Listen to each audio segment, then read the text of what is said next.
उत्तर प्रदेशमध्ये असलेला रहिवासी अशरफ शेख नाशिकमध्ये कट्टर गुन्हेगार असलेली याची ओळख। नाशिकमध्ये घरफोडी देशी दारू विक्री करून पैसे कमवून उत्तर प्रदेशकडून रवाना झालाय।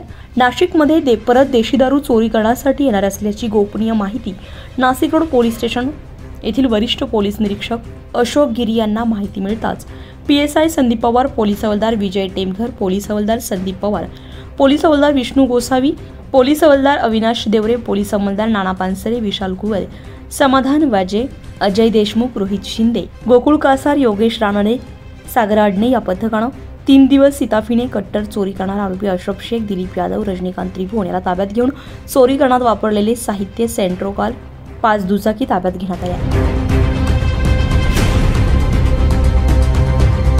न्यूज पोलखोलसाठी नासिर पठाण, नाशिक।